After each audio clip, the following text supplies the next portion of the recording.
السلام علیکم ورحمۃ اللہ وبرکاتہ۔ اعوذ باللہ من الشیطان الرجیم، بسم اللہ الرحمن الرحیم۔ رب اشرح لی صدری ویسر لی امری واحلل عقدۃ من لسانی یفقہوا قولی، ربی زدنی علما۔ گزشتہ ہمارے مطالعے میں جو بات آئی تھی وہ یہ کہ نماز میں ہم جو پڑھتے ہیں اس کا مطلب کیا ہم سمجھتے ہیں یا جانتے ہیں؟ کیا ہم نماز شعوری طور پر پڑھتے ہیں یا نہیں پڑھتے ہیں؟ تو مختصراً اذان سے لے کر پھر وضو، پھر بعد میں جو سورہ فاتحہ، پھر دوسرا ضمنی سورہ، پھر اور جو اس میں جو ہم ارکان کرتے ہیں اس کا تذکرہ ہمارے سامنے آیا تھا۔ اب ہم آج انشاءاللہ یہ مطالعہ کریں گے کہ نماز جو ہے اور تعمیر سیرت کس طریقے سے انسان کی سیرت کی تعمیر کرتی ہے، وہ انشاءاللہ آج ہم سمجھنے کی کوشش کریں گے۔ اب غور کیجئے کہ جو شخص دن میں 5 مرتبہ اذان کی آواز سنتا ہو اور سمجھتا ہو کہ کسی بڑی چیز کی شہادت دی جا رہی ہے اور کیسے زبردست بادشاہ کے حضور میں بلایا جا رہا ہے، اور جو شخص ہر مرتبہ اس پکار کو سن کر اپنے سارے کام کاج چھوڑ دے اور اس ذات پاک کی طرف دوڑے جسے وہ اپنا اور تمام کائنات کا مالک جانتا ہے، اور جو شخص ہر نماز سے پہلے اپنے جسم اور دل کو وضو سے پاک کرے، اور جو شخص کئی بار نماز میں وہ ساری باتیں سمجھ بوجھ کر ادا کرے جو ابھی آپ کے سامنے میں نے عرض کیا گزشتہ ہمارے مطالعے میں جو بات آئی پارٹ 159 اور 60 میں، تو کیوں کر ممکن ہے کہ اس کے دل میں اللہ کا خوف پیدا نہ ہو، اس کو اللہ کے احکام کی خلاف ورزی کرتے ہوئے شرم نہ آئے، اس کی روح گناہوں اور بدکاریوں کے سیاہ دھبا لے کر بار بار اللہ کے سامنے ہوتے ہوئے لرز نہ اٹھے۔ کس طرح ممکن ہے کہ آدمی نماز میں اللہ کی بندگی کا اقرار، اس کی اطاعت کا اقرار، اس کے مالک یوم الدین ہونے کا اقرار کر کے جب اپنے کام کاج کی طرف واپس آئے تو جھوٹ بولے، بے ایمانی کرے، لوگوں کے حق مارے، رشوت کھائے اور کھلائے، سود کھائے اور کھلائے، اللہ کے بندوں کو آزار پہنچائے، فحش اور بے حیائی اور بدکاری کرے، اور پھر ان سب اعمال کا بوجھ لاد کر دوبارہ اللہ کے سامنے حاضر ہونے اور انہی سب باتوں کا اقرار کرنے کی جرات کر سکے۔ ہاں، یہ کیسے ممکن ہے کہ تم جان بوجھ کر اللہ سے 36 مرتبہ اقرار کرو کہ ہم تیری ہی بندگی کرتے ہیں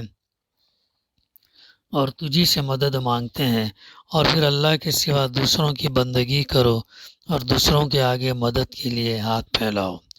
ایک بار تم اقرار کر کے خلاف ورزی کرو گے تو دوسری مرتبہ اللہ کے دربار میں جاتے ہوئے تمہارا ضمیر ملامت کرے گا اور شرمندگی پیدا ہوگی۔ دوسری بار خلاف ورزی کرو گے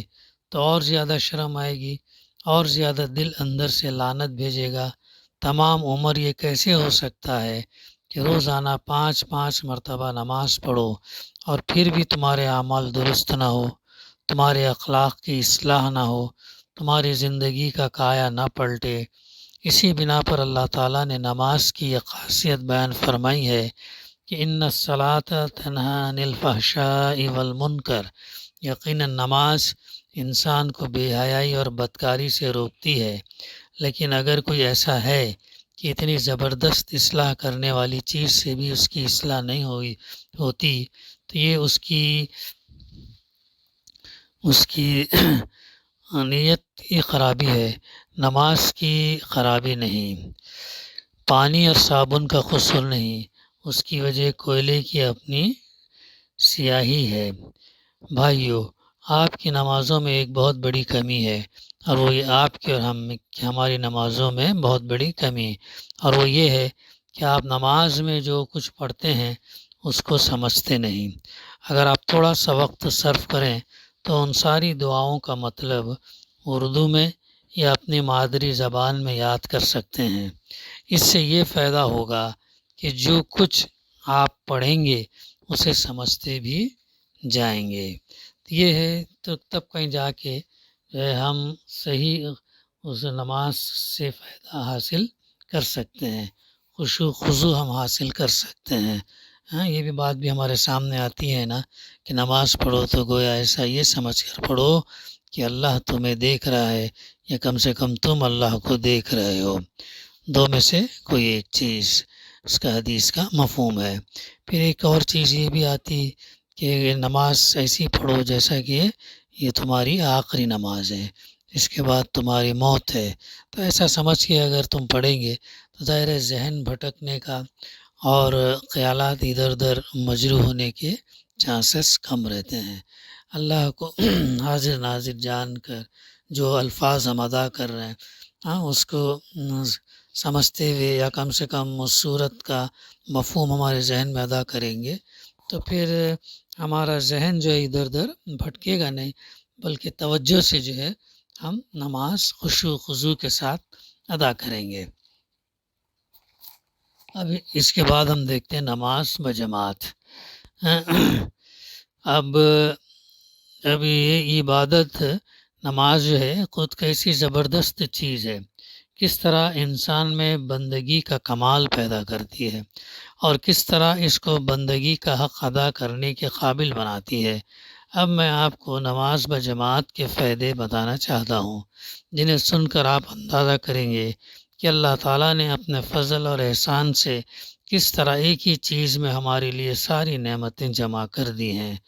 اول تو نماز خود ہی کیا کم تھی کہ اس کے ساتھ جماعت کا حکم دے کر اس کو دو آتشہ کر دیا گیا اور اس کے اندر وہ طاقت بھر دی گئی جو انسان کی کایا پلٹ دینے میں اپنا جواب نہیں رکھتی۔ نیکسٹ ٹاپک، نماز کن صفات کو پیدا کرتی ہے؟ پہلے ہمارے سامنے بات آ چکی ہے کہ زندگی میں ہر وقت اپنے آپ کو اللہ کا بندہ سمجھنا اور فرما بردار غلام کی طرح مالک کی مرضی کے تابع بن کر رہنا اور مالک کا حکم بجا لانے کے لیے ہر وقت تیار رہنا اصلی عبادت ہے، اور نماز اسی عبادت کے لیے انسان کو تیار کرتی ہے۔ یہ بھی آپ کے سامنے بات آ چکی ہے کہ اس عبادت کے لیے انسان میں جتنی صفات کی ضرورت ہے وہ سب نماز پیدا کرتی ہے۔ بندگی کا احساس، اللہ اور اس کے رسول صلی اللہ علیہ وسلم اور اس کی کتاب پر ایمان، آخرت کا یقین، اللہ کا خوف، اللہ کو عالم الغیب جاننا اور اس کو ہر وقت اپنے سے قریب سمجھنا، اللہ کی فرما برداری کے لیے ہر حال میں مستعد رہنا، اللہ کے احکام سے واقف ہونا، یہ اور ایسی تمام صفتیں نماز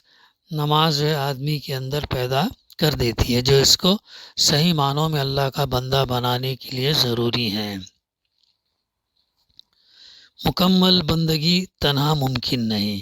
مگر آپ ذرا غور سے دیکھیں تو آپ کو معلوم ہو جائے گا کہ انسان اپنی جگہ کا کتنا ہی کامل ہو، وہ اللہ کی بندگی کا پورا حق ادا نہیں کر سکتا جب تک کہ دوسرے بندے بھی اس کے مددگار جو ہے نہ ہو۔ اللہ کے تمام احکام بجا نہیں لا سکتے جب تک کہ وہ بہت سے لوگ جن کے ساتھ رات دن اس کا رہنا سہنا ہے، جن سے ہر وقت اس کو معاملہ پیش آتا ہے، اس فرما برداری میں اس کا ساتھ نہ دیں۔ آدمی دنیا میں اکیلا تو پیدا نہیں ہوا ہے، نہ اکیلا رہ کر کوئی کام کر سکتا۔ اس کی ساری زندگی اپنے بھائی بندوں، دوستوں اور ہمسایوں، معاملہ داروں اور زندگی کے بے شمار ساتھیوں سے ہزاروں قسم کے تعلقات میں جکڑی ہوئی ہے۔ اللہ کے احکام بھی تنہا ایک آدمی کے لیے نہیں ہیں، بلکہ الہی تعلقات کو درست کرنے کے لیے ہیں۔ اب اگر یہ سب لوگ اللہ کے احکام بجا لانے میں ایک دوسرے کا ساتھ دیں اور ایک دوسرے کی مدد کریں تو سب فرما بردار بندے بن سکتے ہیں، اور اگر سب نافرمانی پر تلے ہوئے ہوں یا ان کے تعلقات اس قسم کے ہوں کہ اللہ کے احکام بجا لانے میں ایک دوسرے کی مدد نہ کریں تو اکیلے آدمی کے لیے ناممکن ہے کہ وہ اپنی زندگی میں اللہ کے قانون پر ٹھیک عمل کر سکے۔ نیکسٹ ٹاپک، تنہا شیطان کا مقابلہ ممکن نہیں ہے۔ ہم بخوبی جانتے ہیں شیطان انسان کا کھلا دشمن ہے۔ قرآن مجید میں بات آتی ہے کہ وہ تم پر سامنے سے، پیچھے سے، دائیں سے، بائیں سے، ہر طریقے سے جو ہے وار کرتا ہے، اور چاہتا یہ ہے کہ انسان راہ راست سے ہٹے، چونکہ اس نے اللہ سبحانہ و تعالیٰ سے مہلت لے کر آیا ہے، اور ساتھ ساتھ چیلنج بھی دیا ہے، اور بتایا کہ میں اکثریت تیرے بندوں کو جو ہے نافرمان بناؤں گا، اور جو راہ راست سے ان کو بھٹکاؤں گا۔ تو شیطان کا مقابلہ جو ہے ایک تنہا کرنا ممکن نہیں ہے۔ اس ضمن میں لکھتے ہیں مولانا مودودی خطبات میں کہ اس کے ساتھ جب آپ قرآن کو غور سے پڑھیں گے تو آپ کو معلوم ہوگا کہ اللہ کا حکم صرف یہی نہیں ہے کہ آپ خود اللہ کی مطیع و فرما بردار بندے بنیں، بلکہ ساتھ ساتھ یہ حکم بھی ہے کہ دنیا کو اللہ کا مطیع فرما بردار بنائیں۔ دنیا کو بنانا ہے، صرف اپنے حد تک نہیں۔ دنیا میں اللہ کے قانون کو پھیلائیں اور جاری کریں۔ شیطان کا قانون جہاں جہاں چل رہا ہو اس کو مٹا دے، اور اس کی جگہ اللہ اور وحدہ لا شریک کا قانون کی حکومت قائم کریں۔ یہ زبردست خدمت جو اللہ نے آپ کے سپرد کی ہے، اس کو ایک اکیلا مسلمان انجام نہیں دے سکتا، اور اگر کروڑوں مسلمان بھی ہوں مگر الگ الگ رہ کر کوشش کریں تب بھی وہ شیطان کے بندوں کے منظم طاقت کو نیچا نہیں دکھا سکتا۔ اس کے لیے بھی ضرورت ہے کہ مسلمان ایک جتھا بنے۔ اسی لیے اسلام میں اجتماعیت کی بڑی اہمیت ہے۔ متعدد احادیث ہمیں ملتے ہیں جس میں اللہ کے رسول صلی اللہ علیہ وسلم نے ایون یہ فرمایا کہ اگر تم جنگل میں 3 آدمی بھی اگر سفر کر رہے ہو تو 3 میں سے تم ایک کو اپنا امیر چن لیں۔ ہر آدمی اپنا فیصلہ دیتے بیٹھے تو ممکن نہیں ہوتا، اس لیے ظاہر ہے مشورہ دینا یہ ان کے اطاعت گزار لوگوں کا کام ہے، اور مشورے پر عمل قبول کرنا نہیں کرنا شورا یا امیر جو ہے وہ اس پر ڈیسائیڈ کرتے ہیں۔ تو مسلمان جو ہے ایک جماعت، ایک جتھا بنے۔ حضرت عمر فاروق رضی اللہ نے بھی کیا فرمایا؟ اسلام بغیر جماعت کے قائم نہیں ہو سکتا۔ تو جماعت اس کے لیے ضروری ہے۔ تو اس سے کیا ہوگا؟ ایک دوسرے کے مددگار ہوں گے، ایک دوسرے کی پشت پناہ بن جائے، اور سب مل کر ایک ہی مقصد کے لیے جد و جہد کریں۔ حکم کی اطاعت مطلوب ہے۔ پھر زیادہ گہری نظر سے جب ہم دیکھیں گے تو یہ بات آپ پر کھلے گی کہ اتنے بڑے مقصد کے لیے فقط مسلمانوں کا مل جانا ہی کافی نہیں ہے، بلکہ اس کی بھی ضرورت ہے کہ یہ مل جانا بالکل صحیح طریق پر ہو۔ یعنی مسلمانوں کی جماعت اس طرح ہے کہ ایک دوسرے کے ساتھ ان کے تعلقات ٹھیک جیسے ہونے چاہیے ویسے ہی ہوں، ان کے آپس کے تعلقات میں کوئی خرابی نہ رہنے پائے، ان میں پوری یکجہتی ہو، وہ ایک دوسرے کی اطاعت کریں، اس کے حکم پر حرکت کریں